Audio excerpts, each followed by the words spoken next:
Welcome back to the channel. This is the Action Figure Grader, and I wanted to go through some of the incredible items that sold in the March premiere auction over at Hakes Auctions. Last night, I'm filming this on Thursday the 26th. I'm going to release it on Saturday, and there were a number of items that blew away my expectations in terms of final sales prices. There were some good deals, but not a lot of good deals. I will say this. I did end up buying something. I bought two CGC graded comics that maybe I'll show on the channel at some point whenever they arrive, but very fair deals for the two books I bought. But the Star Wars items, I mean, a lot of these items were very high grade, very rare, and the prices reflected, I guess, a pretty strong market for high-end items, which I think no matter what is going on in the economy, the types of people that are buying the big-time, high-grade, very rare items seems like they don't care, you know, and as they probably shouldn't care, given given how expensive some of these items are. So we'll take a closer look at just a random assortment of some of the items that caught my eye. And I want to say thanks to all my Patreon supporters as well as my YouTube channel members. Thanks very much for helping to support the channel. All right, so the first one, I just thought this was particularly cool. And I'm always amazed at how, in general, Hakes is spot on with their estimates, their value code estimates for where they think this thing is worth. And I wouldn't even know how to value this. It's just incredible. So this is a 1994 Topps Star Wars Galaxy Series 2 trading card. This is the original art by Ken Barr. Beautiful art. I love Chewbacca grabbing the Stormtrooper there on the left-hand side. And, you know, they had a value code estimate of 15 to 25,000. How do they know this stuff? I have no idea. But the final price and all these prices are going to include the 20% buyer's premium from Hakes. But the final sales price was $27,584. Original art, especially for comics, and, you know, comic book cover art, or the original art is really taking off. It's been that way for a few years now. And this is original art from a trading card from 1994. Absolutely awesome cover, or awesome art. And, you know, this, it's just, to me, it's like, I wouldn't even know how you would come up with a value code for this stuff. But very, very cool to see that one sell. And then on to the action figures. So the first one was an AFA 95 single score vinyl cape Jawa, no staining to the cape, unpunched, no price sticker. Pretty stunning example, AFA 95. They had the value code at 40 to 60. It came in right at the upper end at 55,152. They did mention that they had an AFA 90 in their July 2024 auction that sold for 44,261. It's worth noting at the time of cataloging that there are currently 4 times as many AFA 90 vinyl cape Jawas as the AFA 95 examples. So there are others out there. But I just thought that was a pretty incredible final sales price. 55,000 versus 44,000 for an AFA 90 in July 2024. So the high grade items, you know, they just continue to roll on, and, you know, no matter what's going on out there. And, you know, there were some other pretty crazy prices. I thought this one was a pretty high price for an AFA 85 12 back A Luke Skywalker. I didn't think it would come anywhere close to the upper end of this value code estimate of 5 to 10,000. 12 back A, not even an SKU in the footer. It's not a, you know, double telescoping saber inside. Obviously, it would be much higher than the 14,000 number, but 14,700 is a big, big number for a punched example. I'm really surprised it went that high. And there were others like that. So here was a punched example, AFA 90, 12 back A, Princess Leia. You know, admittedly, it's a 90 grade, straight 90 subscores, but it's a punched example. It came in at 13,682. Huge, huge number there for a 12A Princess Leia. Likewise, I mean, this number really surprised me as well. This was admittedly, it's a small head Han, 12 back A. You know, I get that this is a very desirable item, but it did have a price sticker AFA 80 plus also. And so I didn't think it would get anywhere near $5,000, but what do I know? $6,083 was the final sales price there. I just like this one. Someone asked me what I thought this would end up at, and I wish I could remember what I quoted them. I don't think it was this high. This was an archived shipper box, 12 back carded, for the 12 backs, Kenner shipper box, archived by CAS. So, it's not a gradable item, but it's archived and protected and kind of preserved. LP logo there is pretty cool. They had the value code estimate of 400 to 700. It sold at 840. To me, that feels like a pretty fair price for what that is. That's a pretty interesting item and something that you wouldn't normally see out there. So I thought that was really cool. Here's another one that really blew away my expectations. This was a 20-back C Luke X-Wing, graded AFA 85, punched example, and a price sticker. And the estimate of $1,000 to $2,000 is kind of where I would be too. At the upper end of that, I think 1,000 is too low, but 2,000 is probably too high to me. And it closed at $4,061. So there was a lot of money out there, a lot of money sloshing around in the market for collectibles. We've seen new highs for high-end comics. There's been some private sales for big-time high-end comics. Trading card market's obviously insane right now. You see a lot of new highs on Fanatics and for, high-grade, very rare trading cards. So the market in general, there's just a lot of money at the upper end that they're just trying to figure out where to put it. And maybe this is the wrong way to look at it, but I think that given everything that's going on geopolitically, given that the stock market is kind of stalled right now, if not declined, we've had a correction. We've had a correction in the stock market. Maybe the upper end of the market's like, maybe I should diversify away from stocks. Bitcoin's in the toilet. Gold has pulled way back. Gold's probably pulled back 15 to 20%. So where do you put your money?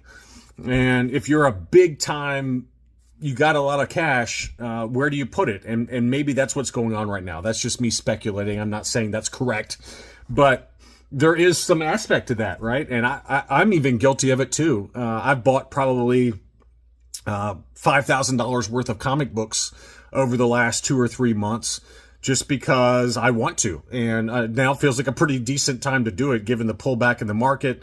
You can only put so much in the market and watch it keep going down before you're like, let's find something else to do with our money. And, I don't have this kind of money, but, there are people that have a lot of cash and they don't know where to put it. And maybe that's where it's going right now. Again, that's just speculation on my part, but this was a 21 back A Greedo AFA 85 that sold at $27.72.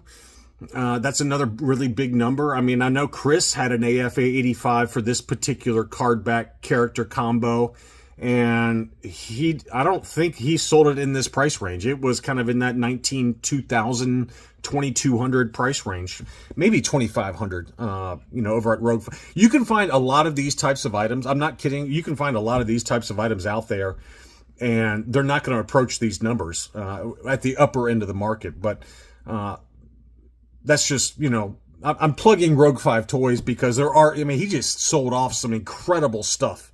Incredible items that are very much worthy of Hakes and Heritage and elsewhere. But these numbers were really, really strong. And it's a testament to how good of a job Hakes did promoting this auction. I saw, advertisements everywhere in this auction. Now, there were good deals. Even at the upper end of the market. I thought this was a great deal. And this was a 21 back B Boba Fett AFA 85. Admittedly, the weapon looks, I don't know if that weapon was taped. I think the weapon is in the hand for Boba Fett on these 21 backs. So the weapon was no longer in the hand, so it's really an 80 grade for the figure score. But card 85, blister 85, probably still an 85 grade overall, still clear blister. This was a punched example with a price sticker. But the value code estimate of 10 to 20, which I thought was right on the money. I was thinking 12 to 15-ish, somewhere in that ballpark. And it sold at $96.65, which I thought was a great deal. That is a very, very good deal for a 21 back B Boba Fett. AFA 85. Another very good deal was this one. This was an AFA 85 Sears exclusive. This is the Greedo and Blue Snaggletooth baggies with the box and the catalog. AFA 85.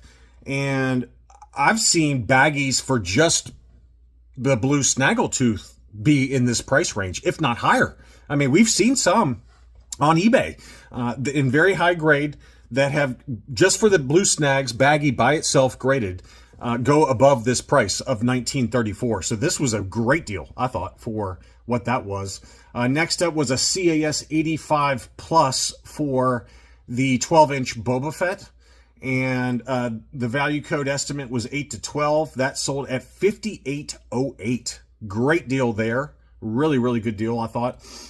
Here was a Series 1 full wax box of 1977 trading cards. This has obviously been certified by Baseball Card Exchange, and that sold for $13,700. So this goes back to what I was talking about. The trading card market is on fire. That one blew away the high end of the estimate there. Very, very cool to see that one. Next up, I mean, there were some just big time prices that made little sense to me. This one doesn't make any sense to me. This is a 31 back A, admittedly the debut card for IG-88. AFA 80 Plus, the figure score was an 80 because the weapons had come loose and, the tape had come loose. But, this is an expensive item, don't get me wrong. But the value code estimate of $700 to $1,000, you can make an argument that might be a little low for a debut card IG-88. But it's not $26.93. In my opinion. This is like I'd say at the upper end, $1,200 to $1,400, and even that $1,400 is pushing it, in my opinion. So that sold at $26.93. I mean, that is a huge number. This was the true debut card for Boss, the 31 back A, AFA 85, admittedly with it looks like some light yellowing to the blister. That sold at $37.75. That's probably, I guess, about right. I know that Chris just sold one of these that was AFA 80. I want to say the number was 3,200 over at Rogue 5 Toys. So this is another example of an item that's very rare that Chris had recently on Rogue 5 Toys. And his was a true clear blister AFA 80. I think he sold it for 3,400, somewhere in there. I forgot to look it up before I started this video, but $37.75, you could make an argument that given the yellowing to the blister that it might be a little high, but that is rare. I mean, this is a very rare item. They didn't mention what the pop report is on this, but I think that for an AFA 85, it's got to be one of only a few out there. Next up is the true debut card for Forlom. This was only an AFA 50, and that sold at $6,600. Which we've seen some higher, like AFA 70s and things like that have sold for less than this number, but they had yellowing, I think, to the blister. This one was clear blister, but only an AFA 50, and it still sold for a huge number. Now, they had the value code estimate at 10 to 20. I thought that was too high personally, but $6,600 is still stronger of a sales price than we've seen for higher grade examples for this particular character card back combo. Admittedly, with yellowed blister versus the clear blister on this one. So I thought that was interesting. The TIE Bomber, the die-cast TIE Bomber, DCA 80 with the yellowed blister, that sold at $55.30. So a little bit above the upper end of the value code there, but that's a very rare item as well. And then, there's always some. Remember, every time I do a Hakes recap, there's always a few Return of the Jedis that go for numbers that make no sense. Here is one of them. They had the value code estimate for this 65 back A Gamorrean Guard yellowed blister punched example, AFA 85, but yellowed. This is not hard to find, okay? Maybe at this grade it might be a little hard to find, but, it's not like impossible. And so the value code of $400 to $700, right in line with where I would value this thing. This sold at $29.11. That's a total head scratcher. And then likewise, the B-Wing pilot on the 77A, for whatever reason, this one does stay clear blister very commonly. And so this is another one where, I saw a guy at a convention one time. He had like 25 of these. They were not graded, admittedly, but they were all clear blister. and they were all case fresh. I mean, case fresh. They were beautiful. And he wanted like, I think about $150 a piece for them. And he had like, I mean, they were all laid out on the table and they were all spotless. And people were walking by him. And I was like, man, these are nice. But, you know, he wanted like $150 a piece. This was not that long ago either. I mean, it was within the last 3 or 4 years. Anyway, so this is an AFA 85 for the B-Wing palette, 77 back A, 700 to 1,000, which I thought was kind of ridiculous personally, but it sold at $29.63. So that is just wild how sometimes these Return of the Jedis go for crazy numbers. I thought this one was actually a relatively fair deal. This was an AFA 90, although, you know, there's something going on the card here. I don't know if that's on the case. It could be on the case, but it could be on the card as well. I don't know for sure, but there were some scuffs either on the card or on the case. These were single scores, so who knows if these scores really are the same or not. It's hard to tell if that's on the case or not. Anyway, this was an AFA 90 Yoda 77 back A, and that sold for $37.75. That was right in the middle of the value code there. That's a big time number for, you know, in terms of the grade. An AFA 90 is very tough to find that one. So very cool to see that. Here was a pretty rare item as well. This was an AFA 60. This was the Japanese Sakuda, and it's kind of sealed with the coin. You can see that the cellophane around the card bag did have a kind of a, you know, a crack in it, but these Japanese Sakudas where they kind of vacuum sealed the coin to the card back are pretty tough to find. 60 AFA 60, that sold for $43.56, which was about half of the low end of the value code. So people just didn't care about it, I guess. But I thought that was pretty interesting. Another big time number was, you know, again, a fairly, I don't know if it's common, but, you know, it's an AFA 85, so it's not that common. But this was a 79 back A Boba Fett, yellow blister, unpunched, no price sticker, $60.83. Big time number.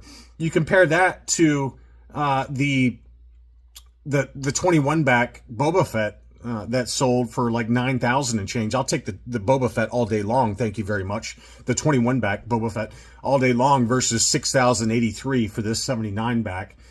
Next up, I've got a couple of the Hungarian bootlegs, or 3 of them actually, and they all blew away my expectations.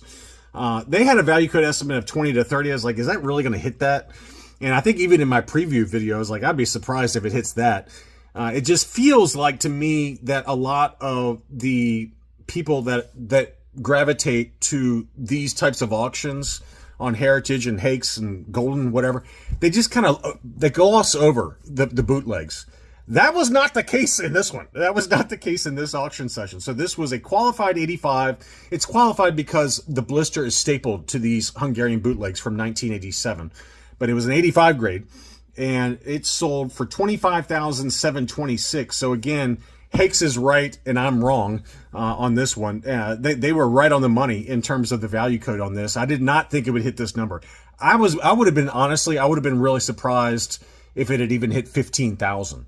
And so I was way off again, as I usually am. Here was another one where this one actually even went above the value code estimate of $4,000 to $8,000. And that number, I was like, okay, I could maybe see that. But this was an AFA 80 green card Darth Vader. This is the open hand version with the saber that fits inside. They've got the saber reversed inside the blister there, but there's 2 different Hungarian bootleg Boba Fetts, one closed hand and then one open hand like this. So $13,363, absolutely massive number. The Wicket is another one. It's Pop 1, but there are others available with different colored cards for Wicket that you see very routinely sell in the $800 to $1,600 range tops. But because this was Pop 1 with the yellow card, I guess it just blew away numbers. But it went at $55.30, which surprised me a lot. AFA 70, qualified 70 on that one. But because it was the yellow card, that and Pop 1 on the population report, somebody paid up for that one. Next up was the first shot and also photo sample for the Imperial Gunner, AFA 85. That sold at $6,000. That was a very disappointing sale. I was surprised it went that low Somebody corrected me in my preview video that the first shot Luke Stormtrooper sold for like 21,000, I think was what he told me. So this number really came in low versus what the Stormtrooper sold for. So the first shots for last 17, I have no idea where they're going to end up. I wouldn't have been surprised at 25,000, and I wouldn't have been terribly surprised at 10. But I was surprised at 6,000. So that was a very disappointing sales price. They had the Australian exclusives in this auction. First was an AFA 80 AT-AT driver on the Power of the Force card that sold at 68.53 towards the lower end of the value code. The Gamorrean Guard came in at 41.53 towards the upper end of the value code, AFA 80. They had a good deal on the Sice Fromm. We've seen on the channel loose Sice Fromms with or without the coin, ungraded, go for $1,200. This was mint on card, AFA 70. It sold for the same price, $12.53. So good deal there on that one. And then finally, we had the Vlix Glassleet Vlix. This was ungraded because it was glued. I think it had a glued head, if memory serves. Let's see here. Head has been glued in place, and torso is split along the seam and is discolored with age. And that one came in at 60.83 at the upper end of the value code there. So Vlix continues to be, whether it's graded, ungraded, glued, or unglued, it does not matter. It's a very desirable item. So some big time prices though. Really, really big prices. Well done by Hakes on this auction. There were some just incredible items. I just scratched the surface in terms of what sold in this auction. And they did a really good job on this one. So I hope you enjoyed this look at recent sales at Hakes in their March premiere auction. Thanks so much for watching, and I'll be back soon.